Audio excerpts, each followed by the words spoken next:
Fala, investidores, sejam muito bem-vindos ao canal Planilheiro Investidor. Eu sou Adriano Costa e no vídeo de hoje nós vamos falar do relatório gerencial do fundo XPPR11, Fundo de Lajes Corporativas, relatório de fevereiro de 2023.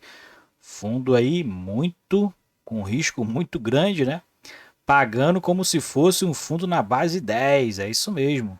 Vamos ver aqui a performance do fundo, mas acredite, é um fundo na base 100. O fundo caiu muito no mercado. Então acompanhe com a gente aí, se você gosta desse tipo de assunto, se inscreva aí no canal, ative as notificações, deixe seu like, é muito importante pra gente, é tudo de graça, mas ajuda muito a gente a disseminar as informações pelo YouTube, continuar nosso trabalho aqui. E também eu vou deixar esse relatório gerencial na descrição do vídeo para você baixar e fazer uma leitura mais detalhada e também o link do nosso grupo do Telegram. Se inscreva lá, converse com outros investidores também. Vamos lá então. XP Propriedades tem como objetivo oferir ganhos de aquisição de exploração comercial de empreendimentos preponderantemente da área de lajes corporativas, educação e hospitais, mas atualmente atua somente no segmento de lajes corporativas. Desde dezembro de 2019, pouquinho antes do início da pandemia, né? XPPR11 é o código de negociação na Bolsa de Valores, fundo que tem um patrimônio líquido de mais de 547 milhões de reais.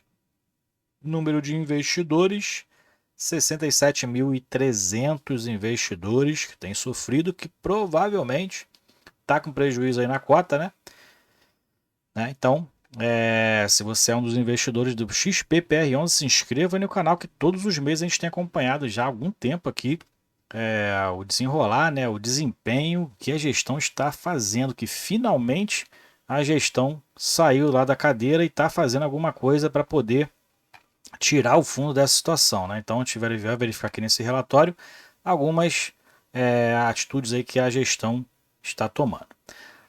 XP Vista Asset Management é o gestor, administrador é Vortex DTVM, taxa de administração provavelmente paga maior, né? 0,95, um fundo pequeno, considerado pequeno, né? Taxa de performance aqui com certeza não está pagando, né? Não é possível que está pagando taxa de performance performando do jeito que ele está. E o benchmark é IPCA mais 6%, de jeito nenhum está chegando nisso. Bom, vamos ver aqui alguns comentários do gestor, que em fevereiro de 2023, né, foi a base desse relatório, anunciou a distribuição de 10 centavos por cota. Isso mesmo, não é um fundo na base 10, é um fundo na base 100, mas está muito desvalorizado no mercado.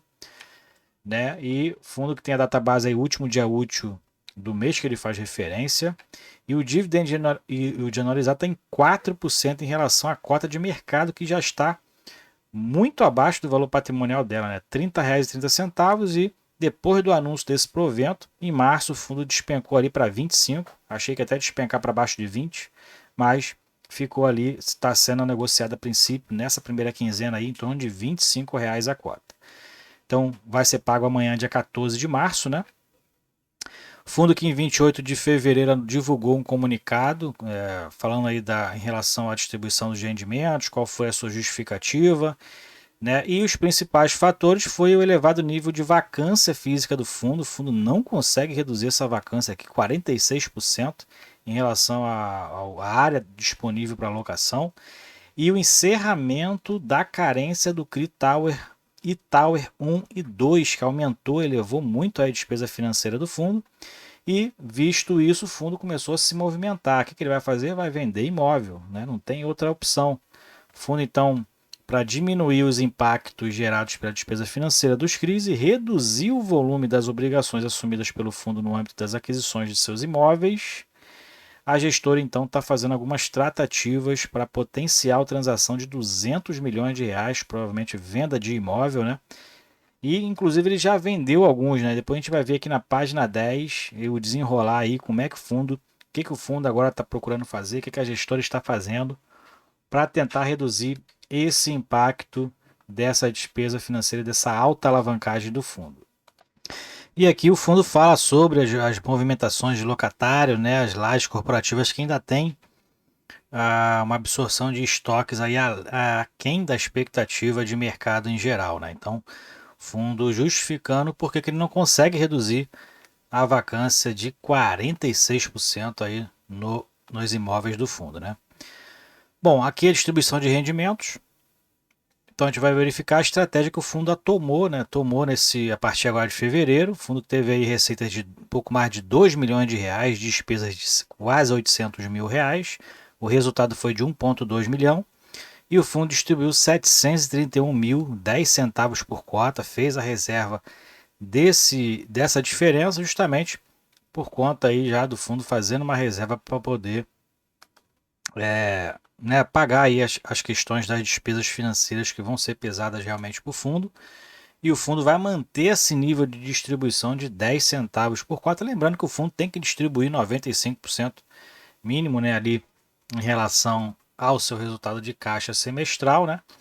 Mas o fundo distribuindo menos assim, né, até mesmo aumenta as receitas do caixa aplicado, né? Aproveitar a Selic alta, o fundo deixando para distribuir a maioria, os 95% mínimo ali no final do semestre, ele pega todo esse período aí de rentabilização de caixa, né? Também tem essas questões também, mas o fundo tem segurado para eventuais surpresas também que possa acontecer, né? O fundo realmente tomando alguma providência para poder o fundo né, sobreviver aí a essa alta alavancagem do fundo aí, que está sendo muito prejudicial para o fundo. A gente vem falando aqui, você que acompanha a gente aqui no canal e acompanha aqui a leitura do XPPR, onde a gente tem falado sobre essa alta alavancagem do fundo, essa expectativa que para 2023 que era alta em relação à dívida que ia assumir, em relação também à carência que estava dentro do imóvel novo do fundo, Faria Lima Plaza, tinha também o E-Tower que ia acabar essa carência e ia despencar a receita do fundo. Foi o que aconteceu. Então o fundo aí teve um resultado de 17 centavos, que já foi muito baixo, né? Nesse mês de fevereiro, distribuiu 10 centavos, fez uma reserva de 7 centavos por cota, né? Então a receita despencou já aqui, ó. A gente verifica aqui que a receita realmente está nesse patamar que a gente falou que seria, né? Em torno de 30 centavos por cota, né? Então é o que está se observando aí um pouquinho mais abaixo, mas dentro daquela expectativa que a gente estava prevendo no ano passado. Aqui em relação à cota patrimonial, a gente verifica a distância que está, né? A desvalorização que o fundo está em relação à sua cota patrimonial e está maior ainda porque isso aqui já está em torno de R$ 25 no mercado, né? E o fundo manteve a liquidez, né, no mercado de janeiro, né, que é observado em janeiro, em torno de R$ 400 mil. O giro de cotas tem sido de 3,3%, é até alto, né, pelo nível de muita gente aí liquidando prejuízo, né? Isso aí também é algo realmente não muito bom, né? O fundo todo ganho, né? Que provavelmente teve mais uma parcela bem alta. Quando você vende nesse prejuízo aí, vai-se tudo embora, né? Então, o investidor tem que ter paciência realmente com esse tipo de fundo, né? E aí tem gente que prefere liquidar prejuízo, né? Eu não tenho essa estratégia, mas tem gente que prefere ter paz, mas ter o prejuízo no bolso, né? Enfim. Aí vale da estratégia de cada um. Bom, patrimônio líquido do fundo tá lá ainda, né? O patrimônio tá lá, 547 milhões é o patrimônio líquido, mas o fundo tem aí um patrimônio de quase, acho que superior a 1 bilhão, né? Porque o fundo tem obrigações muito elevadas, né? Em torno de 550 milhões em obrigações, o que diminui então o patrimônio líquido do fundo, né? E a gente verifica aqui que o portfólio do fundo, 99% são imóveis, o fundo só tem apenas 1% em aplicações de financeiras de renda fixa, né? Ou aplicações do caixa. Então, dois ativos do fundo, o fundo tem apenas 1% em caixa, e a tipologia dos contratos, todos eles são contratos típicos, que não dá ali uma segurança em relação, né, os recebimentos, né, e as multas são normalmente mais reduzidas, né? Tem essas características aí que acompanham o Código Civil. Bom, o fundo está mais ali concentrado na Shopee atualmente, né, que alocou algumas salas, alguns andares lá naquele edifício Faria Lima Plaza. Então 23% da receita vem da Shopee, uma empresa que está em crescimento ainda, né, que dominou o mercado aí, principalmente da área do e-commerce, mas a gente sabe que essas empresas têm ali uma volatilidade muito grande, né, e somem de uma hora para outra, né, mas é o risco que se corre. A Shopee hoje tem uma concentração muito alta em relação à receita do fundo. O comércio eletrônico, então, ela é apenas que está nesse segmento, 23%. E como a gente verifica aqui mais para baixo, a maioria dos indexadores do contrato é o IGPM, de 64%, e 6% dos contratos vão sofrer atualização agora em março, né, 6% deles. E o vencimento dos contratos, 81% vence a partir de 2025. E atualmente, como a gente verifica que a vacância do fundo está em 45%. Né? Então manteve aí desde dezembro 45%. Cielo é a composição física em relação à área construída, né? Que ocupa a maior área física da ABL do fundo, 21%.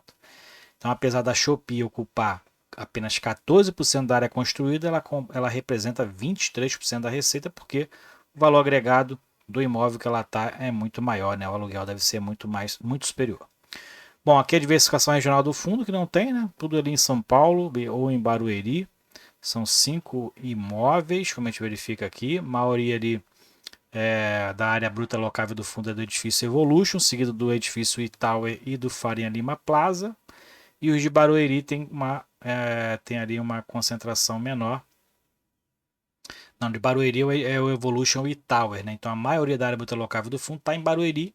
E em São Paulo tá os outros 3 imóveis do fundo. São 5 imóveis performados, não tem empreendimento e construção, 217 conjuntos prontos, uma área de 75 mil metros quadrados, tem 18 locatários atualmente, não tem inadimplência, pelo menos isso, né? E a vacância financeira do fundo 45%. E desses 45% não tem vacância financeira.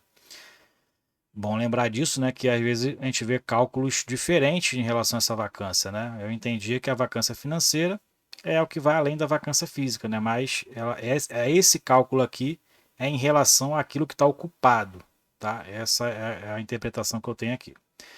E dos ativos performados são esses daqui, então tem as características aqui, né? O fundo tem participações parciais em todos eles, não tem participação ali integral em relação ao total do edifício, né? E esses são os contratos, muitas áreas vagas ainda do fundo, como a gente verifica aqui, né? Então essa é a situação, né, dos contratos do fundo atualmente. Então a gente verifica que tem muitas áreas vagas ainda no novo imóvel do fundo, né?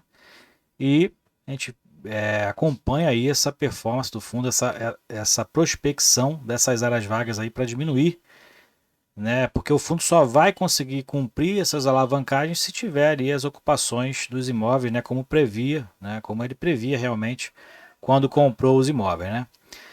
Aqui a gente verifica as atualizações de mercado em relação ao mercado de lajes corporativas, então diminuiu um pouquinho aqui em relação à taxa de vacância da área de Barueri, né, como a gente verifica aqui, mas manteve-se ali o estoque total, né, então não tem construções novas ali oferecendo novas ofertas de lajes corporativas, está estabilizado desde o terceiro trimestre de 2020. E na área de São Paulo, na Faria Lima, a gente verifica que teve uma atualização aí para 2022, né? Aumentou as áreas oferecidas lá, novas lajes corporativas para locação, né? E isso então, mas aqui essa área da Faria Lima tem ali reduzido, como a gente verifica aqui, a taxa de vacância tem reduzido já desde lá do terceiro trimestre de 2020, né? Então tem ali um pouco melhor do que a performance da área de Barueri, que na verdade seguiu pelo movimento contrário, né? Subiu a vacância ali a partir do mesmo período. Bom, aqui a gente tem a questão da possibilidade de conversão em contratos, não tem fase de assinatura de contrato e alta possibilidade de conversão, o fundo não tem nenhuma área nessa situação, né? Então segue aí a baixa possibilidade de novos locatários aí no fundo. E aqui é a questão da venda, né, que o fundo vai fazer. Então, o fundo tomou algumas posições em relação à redução dessa despesa financeira do fundo, né? Então, ele vendeu lá em dezembro o oitavo andar do edifício Santa Catarina, né? Outra posição que ele está fazendo agora é uma potencial transação de 200 milhões de reais. Provavelmente vai vender algum imóvel, né? Então, está aí em negociação. Então, o fundo segue aí tentando também a alocação das áreas vagas, né, que são muitas, mas como tem uma concentração maior em Barueri, como a gente viu lá, a tendência está desde 2020 em alta a questão da vacância, né, o fundo está tendo essa dificuldade por ter uma concentração maior nessa área lá de Barueri, que está com excesso de estoque de lajes corporativas para a demanda, né? Então, realmente, o fundo tem se prejudicado muito por conta dessa concentração na região de Barueri. E aqui são as alavancagens do fundo. Como eu falei, as obrigações do fundo é maior que o seu patrimônio líquido. Ó. Então reduz bastante. O fundo tem então ativos que superam R$1 bilhão, só que as alavancagens do fundo reduz o patrimônio líquido para R$550 milhões.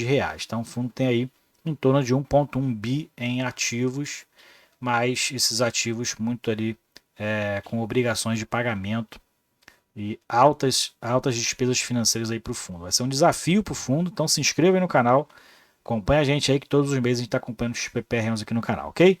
É isso aí então, se você gostou do vídeo, deixe seu like, se inscreva no canal, compartilhe com a gente se você é cotista do XPPR11, qual o percentual da sua carteira hoje. Eu não sou cotista do XPPR11, me livrei dessa bomba. Fique com Deus, até o próximo vídeo, tchau, tchau.